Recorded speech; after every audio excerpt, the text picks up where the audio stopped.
Hello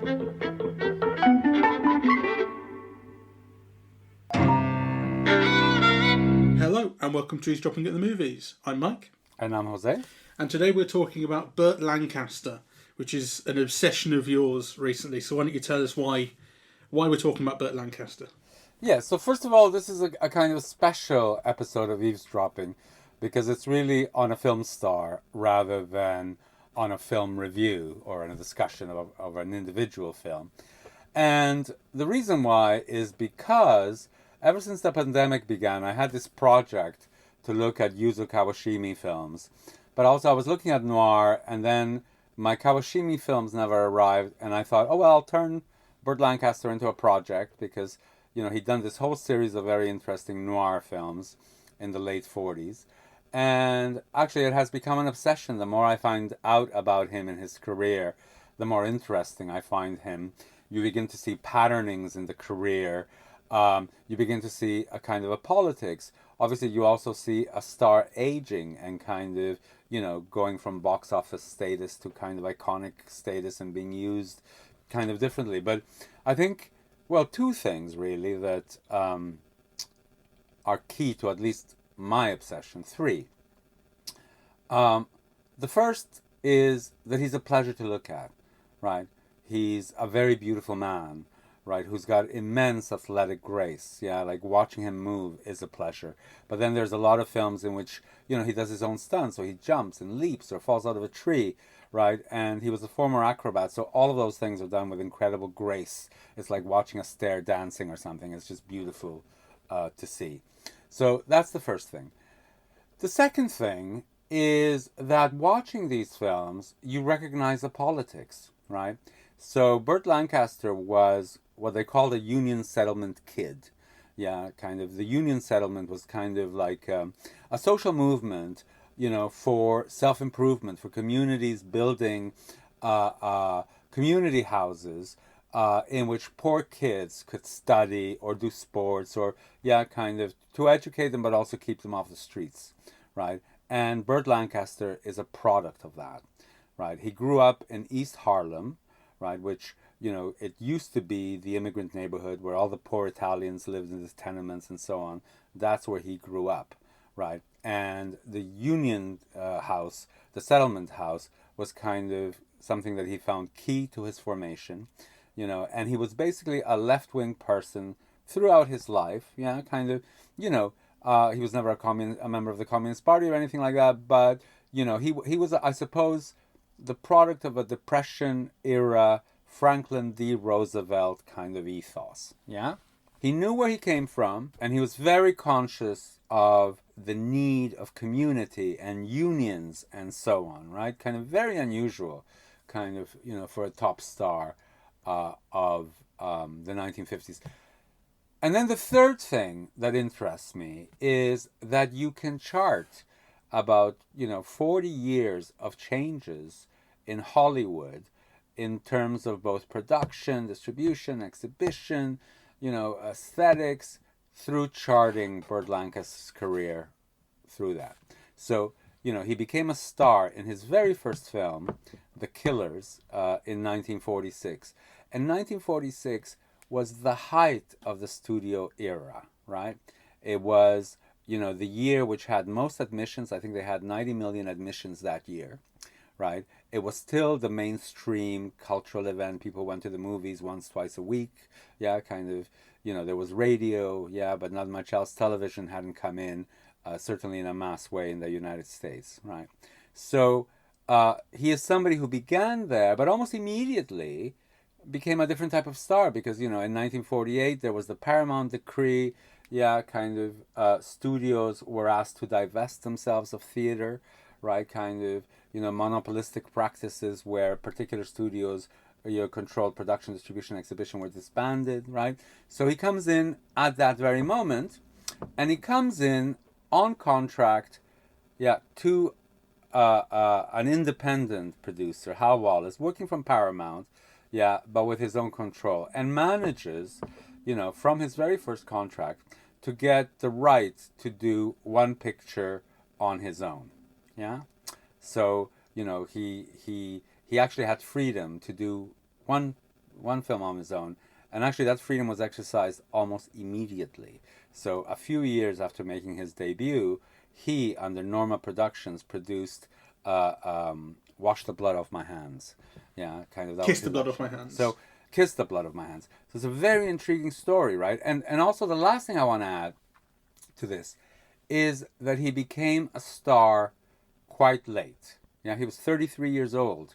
Yeah, when he made his, his first film, really, and it was a complete accident. An agent, he was visiting his girlfriend, who worked as a secretary, and a producer saw him in an elevator and asked him to try out for a play. He tried out for the play. It was a big flop, but, it was enough to get him offered contracts, from like all the majors, right? And what's interesting about his trajectory, one of the things that fascinates me about kind of the formation of his character, because you wonder, who is this person? And this person is somebody who grew up in the Depression. He was born in 1913. So, the Depression started in 1929. The height of the Depression was in 1933, when he was 20, right? And he went off and joined the circus. Yeah, and if you think about what kind of a life a circus acrobat has in the middle of the Depression, where, they go from town to town, sometimes they get paid, sometimes they don't. He's mixing with all the subalterns of society, all the people, who are weird. Yeah, what kind of a person joins the circus, right? Yeah, it's a kind of a mentality. So he's in some ways exposed to the best and the worst that the culture has to offer, right? People's cruelty to vagrants and, and being out of money and the Depression and, but also the collective, life of the circus, where, you might not get paid one week, but whatever you have, you share, So when Burt Lancaster becomes a career, the first 3 or 4, 5 films he does are noirs, right?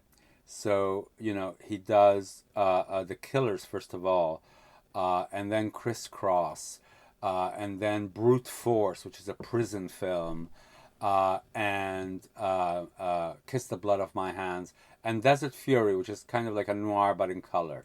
And of course, they are kind of, expressive of a generation and a mood, right? Like Gore Vidal writes very interestingly about, the post-war period, kind of, soldiers coming back from war, many of them suffering, trauma or suffering from trauma, right? Things like jobs and housing and everything kind of being unsettled, the sexual freedom that there was in those post-war years where people, the lingering idea that you were still about to die was very much in the air. The difficulty of going back into, previous relationships or forging new ones with people who hadn't experienced what, the men had experienced in the war. Yeah, noir is a kind of a context or a matrix for the expression of all of those things. And Burt Lancaster is arguably the biggest star working in that genre with, I would argue that, The Killers is kind of like an acknowledged masterpiece, but then Crisscross, Desert Fury, Brute Force, and Kiss the Blood of My Hands are, kind of real cult films. They're films that cinephiles love, So all of those films that he did in the immediate post-war period are still alive in at least a sector of the culture. Was he a bigger noir star than Bogart?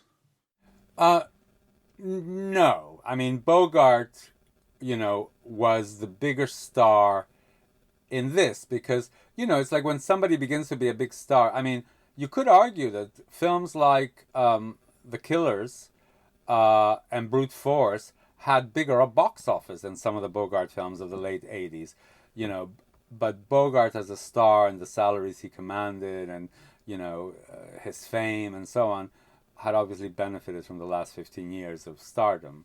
So Bogart was the bigger star, but Burt Lancaster was the biggest of a new breed of male stars, of which, others would be people like Kirk Douglas, who came to kind of inhabit, that noir world. I think certainly in the 50s, he's a superstar, right? Like, actually, it's very interesting because I was looking at the top film stars of the period, and it's very interesting how, the popular imagination is often at odds with historical kind of fact, right? So the biggest, I was looking at this list online, and they say, the 15 top the top stars in terms of box office. The top one is James Stewart, yeah.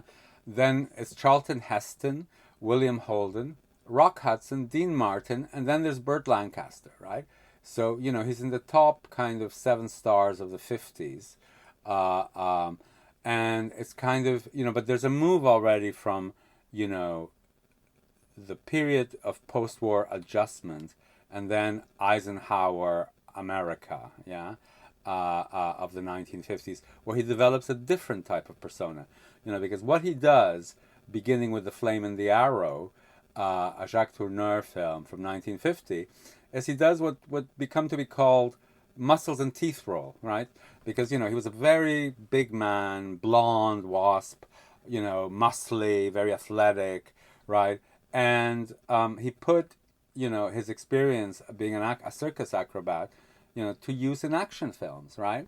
So, kind of, these are like Douglas Fairbanks films of the 1920s, like, Swashbucklers, The Crimson Pirate, but also a Robin Hood-y type thing, like, The Flame and the Arrow, and then things like South Sea dramas, like His Majesty O'Keefe. His body's always on display, and his athleticism is always on display, and they're actually like real boys' films, I mean, I'm sure kind of women like them as well, but they're all like, fun action adventure, in which kind of the doing of heroic deeds. There's a whole generation of people who are now probably 70, but who grew up with, this joyful, cheery presence of Lancaster doing heroic deeds, with grace, so that's another kind of important component of his persona. Just,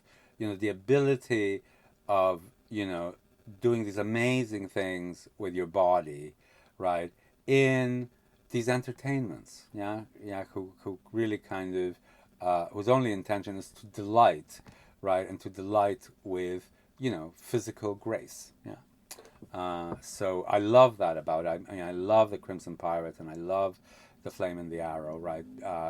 Because they present that. It's all like gung ho, cheerio, let's jump off the mast, right? Let's get the pirates, So I think they're fabulous.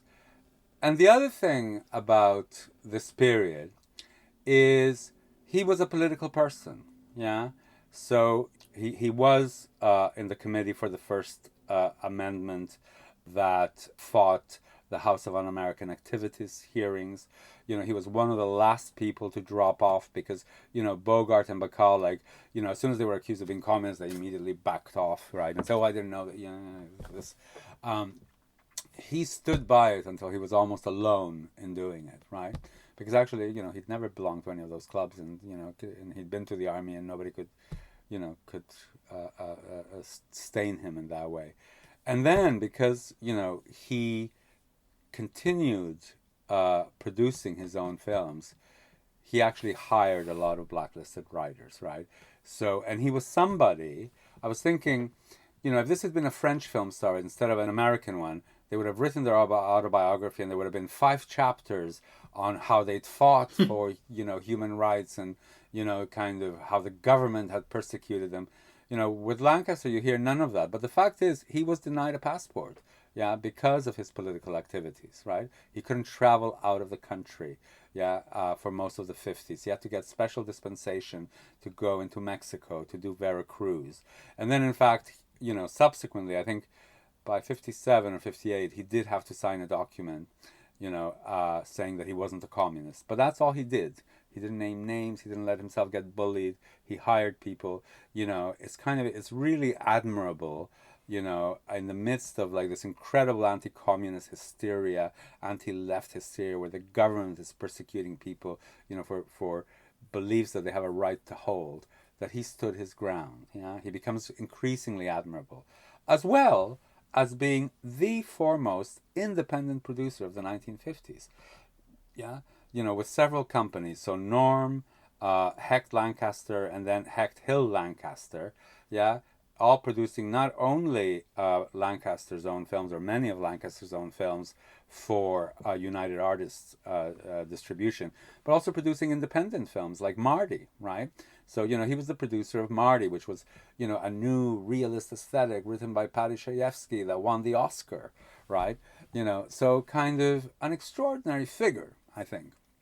And the other thing that I admire him tremendously for in the 1950s is, he wasn't considered a good actor, right? He was considered like muscles and teeth, yeah? But nonetheless, I forget whether it's 1948, he did All My Sons, which was, an Arthur Miller adaptation. In 1952, he did Come Back Little Sheba, which was William Hinch. Yeah. Then he did The Rose Tattoo, which is Williams. And then he did, I'm trying now to find it, Separate Tables, which is a Terence Rattigan play, right? So all of the top post-war writers, yeah, all of the people who had transformed, the American stage, and then also Rattigan, who was English, right? He tried his hand at all of them, yeah, kind of, usually with some big female star, yeah, and then he kind of tried to push himself into acting better and acting in more complex plays and lending his box office value so that, these artsy things could be produced. And in fact, they were all popular successes, yeah, with kind of very difficult material, right? And he was sneered at in most of them, right? Like, yeah, that he wasn't good enough. He was just like, yeah, so the women all got the Oscars and he got at best, good try reviews, yeah. Yeah. It's like he's trying hard. A for effort, C for achievement. Is the kind of. So I feel almost like I've been lecturing a bit. So you saw some of these films. So what did you think of them, and what do you think of him? Yeah. So I said, because I wasn't really familiar with Burt Lancaster, as you say, his reputation is one of not being a particularly good actor, and that's really how I was familiar with him, if I was at all familiar with him. I kind of knew of him as the big smile, the teeth, the laugh, enjoying himself on screen, that kind of thing. Yes. But he won an Oscar, and Elmer Gantry, which is one of the films you recommended I watch, is the film I most enjoyed, and I think it's easily the best performance that he gave in the 5-6 films that I watched in the last few days of his. And one I suppose, the reason I think he works so well in it is because Elmer Gantry is a showman, and Yes. so is Burt Lancaster.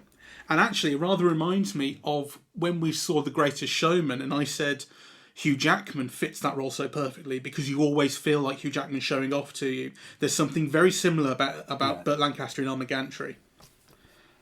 Except Burt Lancaster, I think is there's no comparison for me, because I get your point. Yeah, kind of they like showing off, but the thing about Burt Lancaster and Elmer Gantry is that you also see the sleazy, carny element. Yeah, the hucksterism. Yeah, the kind of I mean, that scene where he takes Gene Simmons under the pier. Yeah, she doesn't want to have sex.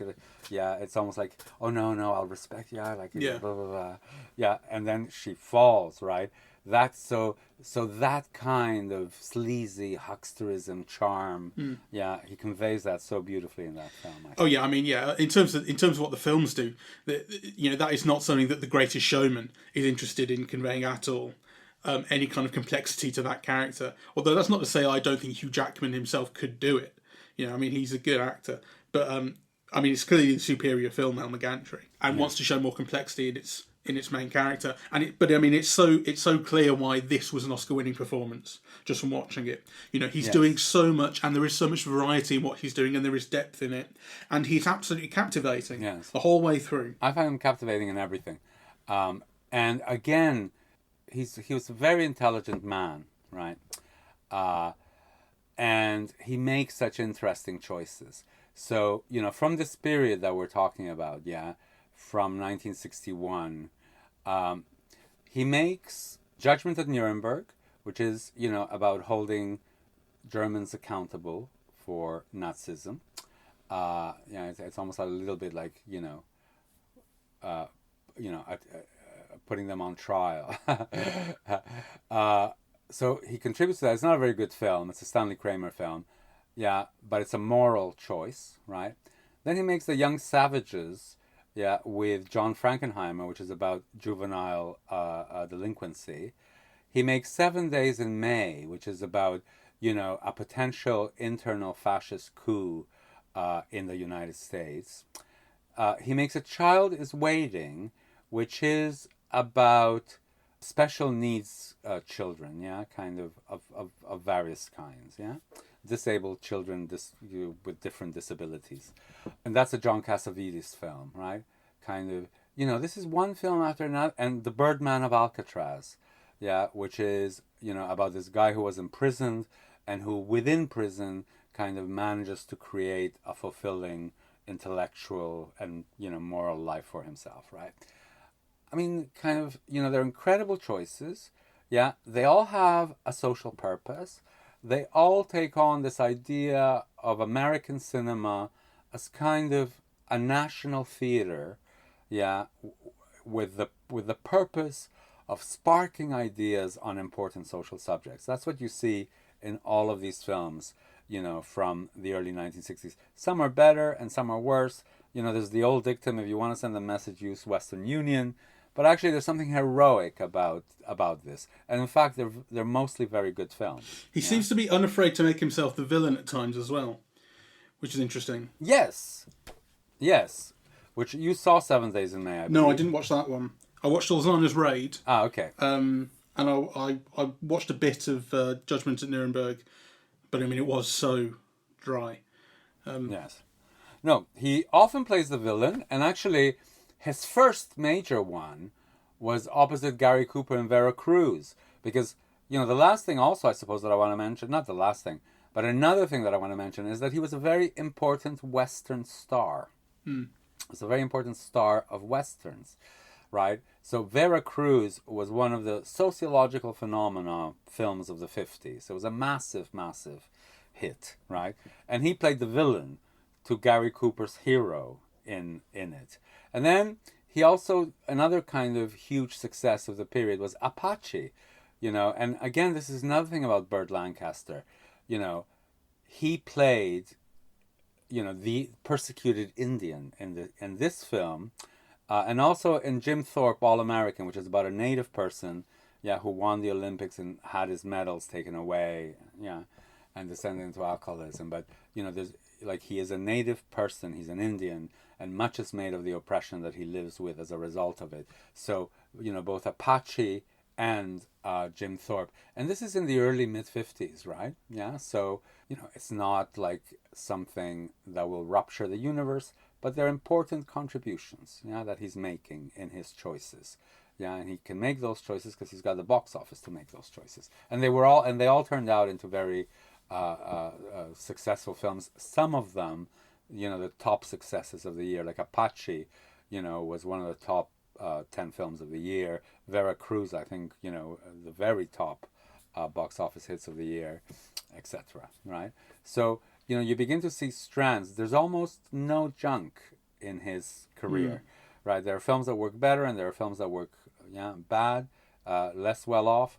There's a lot of Westerns, which are almost always kind of guaranteed a certain degree of box office success, and it's where he'll move into in the latter part of his career. And you do have films like His Majesty O'Keefe and so on, which are kind of junky. But there's very little of that, I mean, even films like, Flame in the Arrow, I think, and Crimson Pirate are great, So I think kind of it's an admirable career. And then the other thing that he does, which I think, I mean, there might be other, I know there are other American stars who went to work in Italy, but he didn't just go to work to Italy because he didn't have a job in America. he went to Italy as one of the top box office stars in America to work with Visconti. And then he made a whole series of what can only be called European art films, yeah? So was he a star in Europe from his? Because you talk about his American stardom and the way that his films wanted to open up dialogue in America about ideas. But were those films successful in Europe, and was he a star in Europe? And did they do the same thing in Europe before he moved into Europe in maybe those later years? In those days, to be an American film star was pretty much to be a world film star, yeah? Because the film circulated all over the world. I mean, in Britain, one of the things that's not very much discussed is, that like British films at the British box office only accounted, for 20% of the box office at most. It varies from year to year, right? But it was mostly American films that British people saw, right? So kind of, there's a skewed perception when you read about kind of British cinema, because you imagine that British cinema is what British people saw, right? But actually there's a difference between British cinema and British film culture, and Hollywood stars were much bigger, than any British star, maybe with a few exceptions, Dirk Bogarde or somebody like that, right? But, to be an American film star, Hollywood was to be a world star. Except that then, particular stars have greater or lesser followings in individual countries. And Burt Lancaster had a great following in Italy, right? And it became even greater once he worked with Visconti, because, he first appears as a reference to a masculine ideal in Visconti's Bellissima, where Anna Magnani says, "Oh, Burt Lancaster," and then of course he co-starred with Magnani. But then The Leopard is one of the great classics of the cinema, like at the very top, right? And he plays the Prince of Salina in that, the man who's watching the world he knows kind of disappear and trying to adapt to change. It's a beautiful, beautiful film. And then he also did The Conversation with him. Then he did 1900 with Bertolucci, right? Which again, I think is one of the great classics of world cinema. And then he did La Pelle with Liliana Cavani, right? So, kind of these great Italian auteurs, and at least with Bertolucci and Visconti, some of his most significant films. He did also in Britain Local Hero, which I think is one of the great British kind of films of the period. I mean, an amazing career, with amazing choices. And the only period we haven't talked about is really the period of the late 60s, early 70s, where, he's still a top star. Yeah, he's getting $750,000 and 10% of the gross, which for those days was pretty much top dollar. Yeah, but his stardom begins to wane. Yeah, so whereas before he was a box office guarantee, he really drops out of the box office top 10, I think around 64, 65. Yeah, so he does a series of westerns. The Professionals is very popular, but then kind of some of the rest of the films are not. He does Airport, which is I think it was the second box office hit of the year, 1970, aside from Love Story. Yeah, but then he's working in all of these political films, really. The Scalp Hunters, yeah, which again is about race relations in the U.S., was a moderate hit. The Swimmer, which was based on a John Cheever story, and which is about kind of the American dream and the failures of it and so on, where he just swims from pool to pool across Winchester County, in Connecticut. Yeah, upper middle class kind of life. That was an enormous failure. Castle Keep and The Gypsy Moths were a failure. Airport, a massive success, but it isn't really his film. It's an all-star film.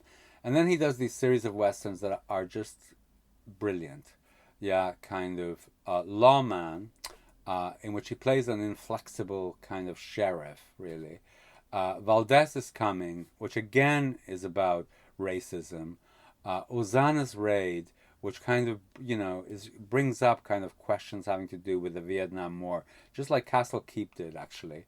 And so by this period, Executive Action, which is, like the 7 Days in May, about an internal coup in the United States. And then here he becomes, his value as a box office star plummets. He is no longer somebody who guarantees box office, yeah? So obviously he's a name, he continues to get high fees, and he still has these vehicles built around him, right? So, films like Scorpio and The Midnight Man and so on, they're films made around him, yeah? Often which, he has input into the writing and the screenplay and so on. The Midnight Man, he co-directed. He directed The Kentuckian in the 50s, and this was his second effort, very bad. And then his career, kind of alters. So you could see he does a lot of all-star films, like The Cassandra Crossing, but his films are still political. Something like Twilight's Last Gleaming is precisely about the military hiding the truth from the American people in relation to the Vietnam War, right? And Go Tell It on the Spartans is also about the Vietnam War. And then, of course, you have these great late performances like Atlantic City, which harken back, to his work in noir. So in Atlantic City, he plays, somebody who's running numbers, but who's already like over 65, who's actually a bit of a loser, and he's being kept by, a rich woman. But, he falls in love with Susan Sarandon, and he has one kind of last adventure, to be the gangster he always wanted to be. It's really lovely and endearing, and he's completely great in it. Yeah, but you can see the outline of a career. I can't think of an American star who's had a career like that. And particularly when you think of who his contemporaries were.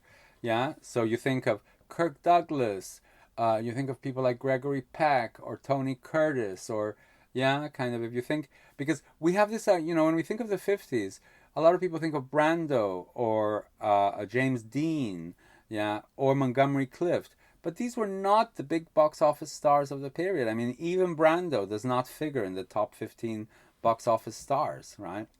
It is older stars like James Stewart, or Henry Fonda appears, or it's kind of young people like Rock Hudson, and William Holden, and Glenn Ford were like, the big stars of the 1950s, and Lancaster, of course, John Wayne as well. And John Wayne. So who we tend to think of as the 1950s were not de facto the most popular or most significant, or, they might have gotten maybe the most critical acclaim, but in terms of box office, these are the people. It's people like Burt Lancaster, right?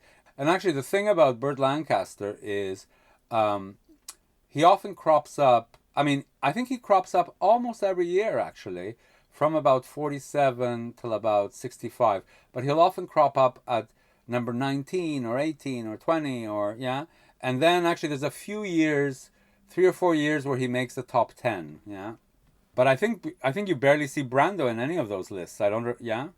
If you look at the Quigley list of box office stars, which is kind of the official industry list. I'm just going to control F on his name. So Burt Lancaster.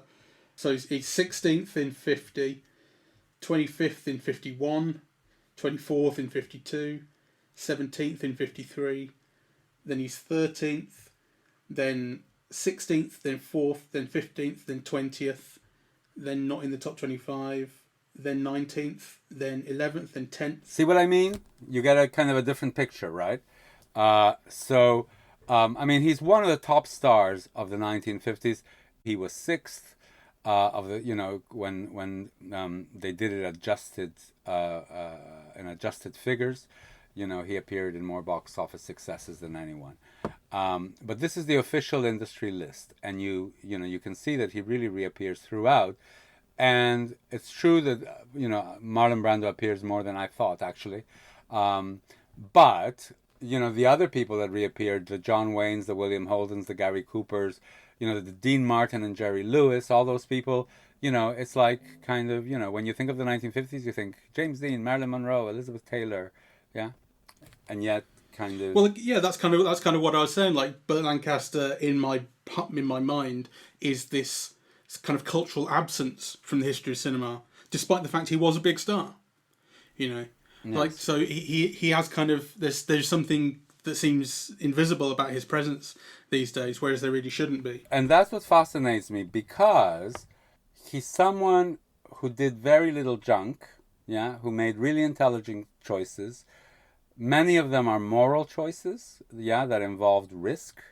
And he appears, arguably, in as many great films as any of his contemporaries. I mean, and not only in America, but actually in Europe. I mean, The Conversation, The Leopard, 1900, Local Hero, those are great masterpieces of European cinema, I think, right?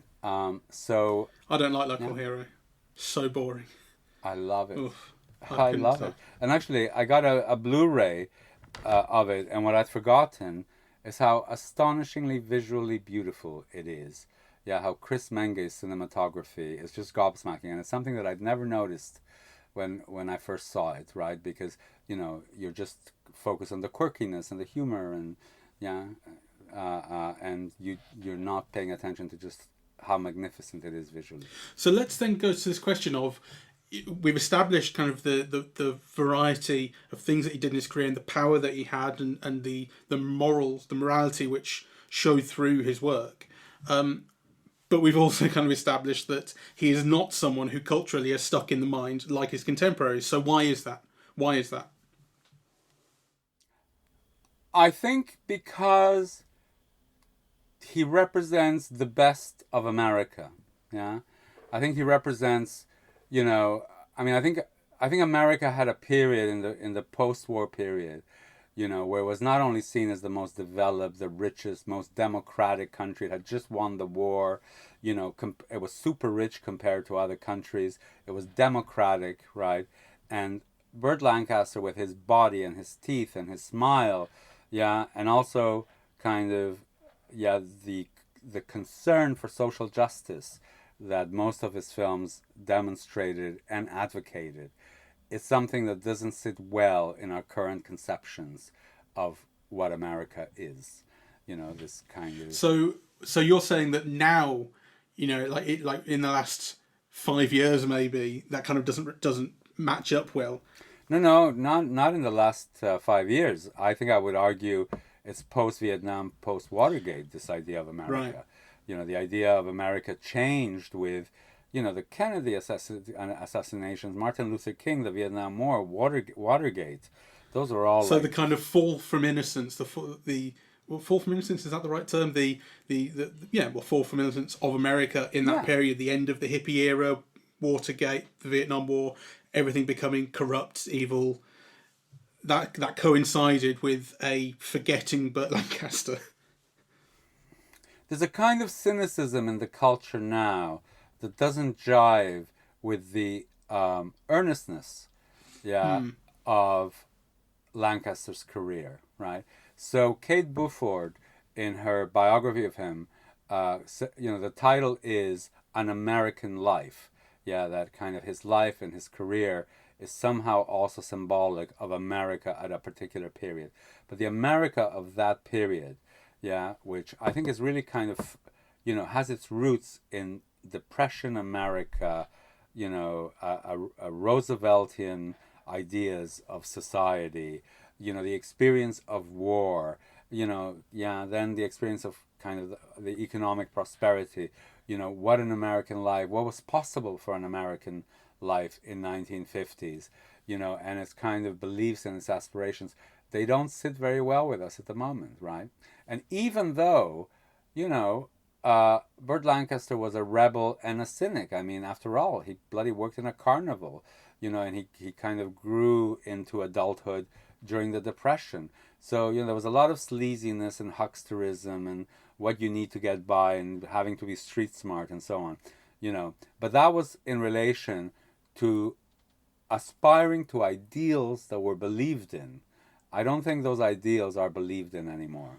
Do you think as well that in a downturn towards cynicism, and quite a sharp one at that really, that his films would be looked back on as trifles? No, I think the opposite. I think, particularly the noirs are kind of beloved, really. All the conspiracy films, right, like 7 Days in May, Executive Action, and so on, definitely connect with our ideas. Twilight's Last Gleaming, with our ideas of, civil war, government suppression, his views on racism and his treatment of racism, from, Jim Thorpe to Apache to the Scalp Hunters and so on.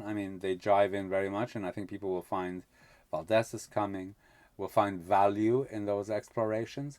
I think he's somebody ripe to be rediscovered, because not only that, but really, if you want to explore questions of aesthetic, questions of film form, genres, modes of distribution. Actually, I think, Kate Buford says that, she was talking to Neil Gabler, and he was saying, if you really want to trace the changes in the American film industry in the 1950s, trace Burt Lancaster's career, because he's key to the whole thing. Right. I suppose I was asking more, rather than what's there to be rediscovered by cinephiles, people who are interested in digging for it. I meant more in the kind of popular conception of who he was and what his films were. Would the downturn towards cynicism have been a reason that people in general, wouldn't have paid so much attention to him, would have forgotten his films? Perhaps, I think there was a period where his films would have been shown on television and he would still have been alive in the popular imagination. His wife, in an interview, which is on YouTube, says, when I married him, and, she was 40 and he was 70 when they married. It was like his last marriage. My son, his stepson, was asked to bring him over to the school for a fundraiser, and there was crowds and people were collapsing with hysteria and so on. And then 20 years later, or 10 years later, when Burt Lancaster was still alive, her grandson offered to bring Burt Lancaster to the school for a fundraiser, and the principal said, Burt who? Right? But he's somebody who had a starring career for 50 years, 45 years,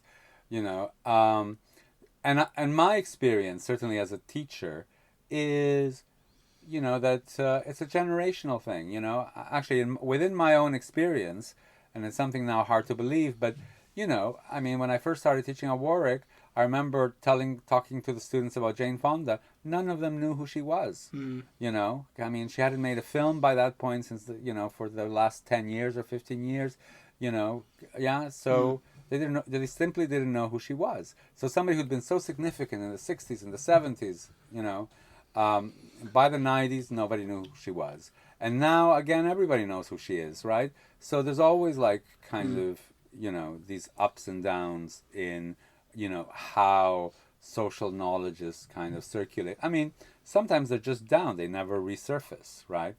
But I think Burt Lancaster is somebody who will resurface. He's so interesting. And he's such an interesting ideal of, what it is to be a man, really, Knock, knock. Who's there? Burt Lancaster. Burt Lancaster who? That's show business. We've talked so much about what he did and what he represented, and and the kind of size and scale and scope of his career. But I do want to kind of try and talk about actually what he was on screen as well, his performances. Because like I say, the one performance that really stood out to me was Elmer Gantry. The rest, I kind of thought, clearly there's a lot of variety in his work. And he plays a lot of different kind of roles and plays in different genres. But does he have range is a question I Well, want to ask you. He's somebody who pushed himself more than any of his contemporaries, right?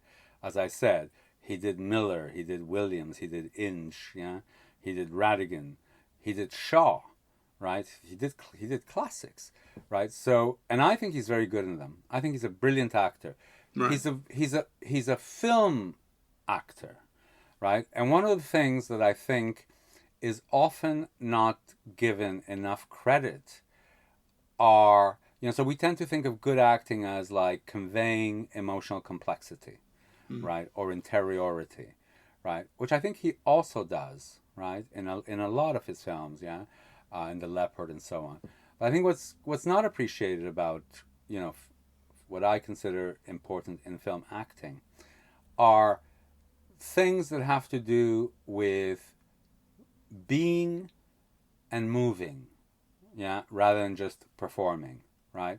So, I think John Frankenheimer talks about directing him in a film, yeah, where he was supposed to fall off a motorcycle, and he practiced the fall 56 times, because how you fall off a motorcycle in a film is important. Right? It conveys all kinds of things, right? Yeah. And it can be done in many different ways, and it can be done with fluidity and grace, or you can think of different effects that you want that fall to have on an audience, right? Kind of, traditional method actors will rarely think of rehearsing a fall 56 times. They'll want to think about the trauma they suffered in childhood and how that connects to the character. It's a different type of thing, but it doesn't make what Lancaster brings a lesser thing. And I think actually, to me, it's kind of also key about acting in film. Yeah, the things of, kind of how you move, how you fall, how you perform athleticism, how you walk, how you run could be like critical, right? And actually Lancaster is somebody who took all of those things seriously. Now, what characterizes him also as different than other stars is that he's always conscious of the audience.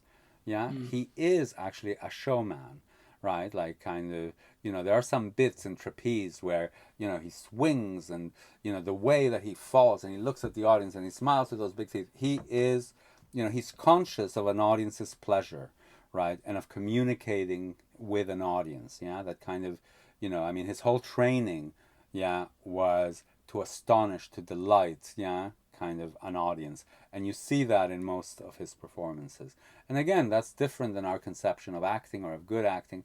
But he not only did that kind of thing, but he is somebody who always tried, who pushed himself kind of to do things that he had to fight for, because, he is not who immediately would come to mind to cast in Tennessee Williams, right? So he always had to push himself into those roles.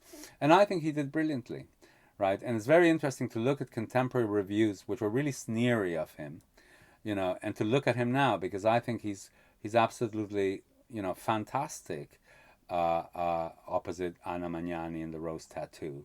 He's got that physicality. I mean, he reminds me of people I grew up with, the way he talks, the way he moves, yeah, kind of, yeah, even his laugh.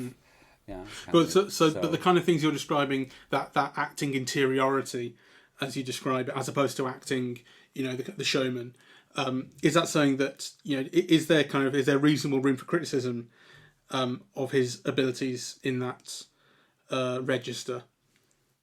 I think there might have been at the very beginning, right? Like, in those noir films, like, he is kind of, but not even. I mean, for example, in Criss Cross, yeah, that you saw, yeah, that bit in the dance hall where he's just staring at Yvonne De Carlo dancing, and you could see all his jealousy and desire, and and it's all acting with his eyes, really. And I think he's incredibly effective, doing that in those early films, And then for Louis Malle in Atlantic City, or Visconti in The Leopard, he's just magnificent. He's as great as cinema's ever offered, in my view. Do you think then that there is a barrier to accepting him as a quote unquote serious actor because of his reputation, because of his image, that sort of thing? Well, perhaps, but I think, an argument can be made because, at the end of it, and at the end of a career, you leave all the faff and the noise and, the drum rolls, and what you have is the work, Yeah. And I think, anybody who's interested can look for themselves, and I think there are few things more delightful in cinema for me, than watching him just move in The Flame and the Arrow, The Crimson Pirate, and Trapeze.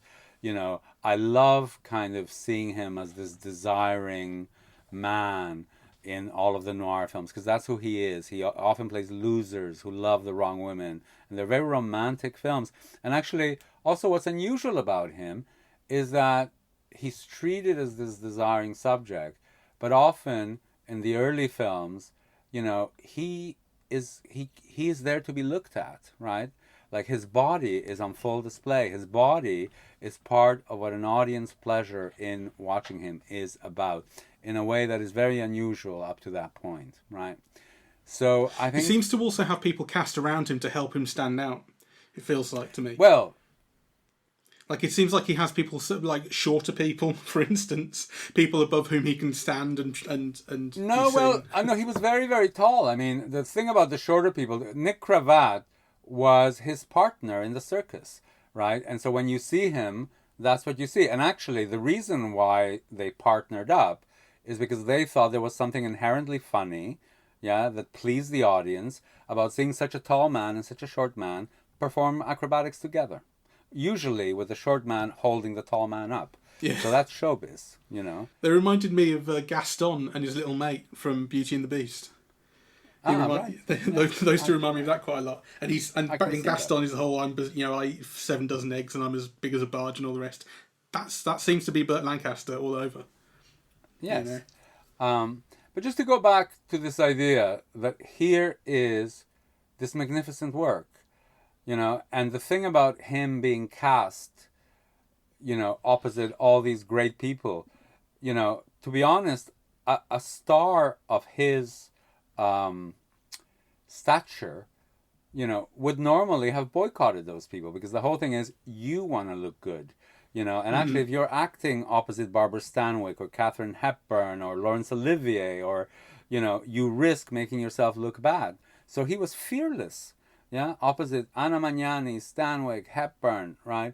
I mean, I was seeing this kind of rather not very significant Western that he did called Lawman, and in Lawman, he's opposite kind of Robert Ryan, J. Lee Cobb, Robert Duvall, right? I mean, some of the great actors of those years, and he's unafraid. He feels he can hold his own against them, and he does. Yeah, he was the Keira Knightley of his day.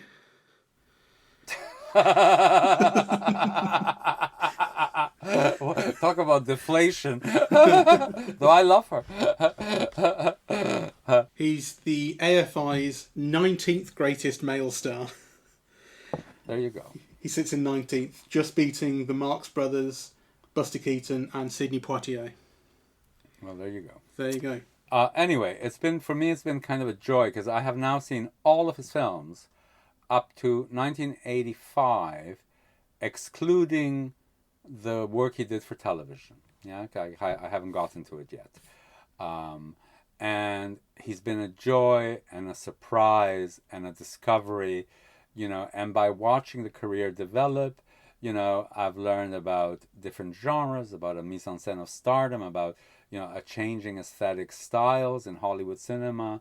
Kind of, you can do a whole course on Hollywood cinema in all of its aspects through tracing his career, which I think is... And I'm sure you will. I will. All right. Okay, thank you very much for doing this with me, Mike. Oh, you're welcome. Next week, every single Star Wars film, and I'll talk. All right, let's leave it here. Thank you very much for listening. We're eavesdropping at the movies, and we are on Apple Podcasts, Spotify, SoundCloud, and YouTube. On social media, we're on Facebook and Twitter, and the website is eavesdroppingatthemovies.com. Right, thank you very much. Bye-bye.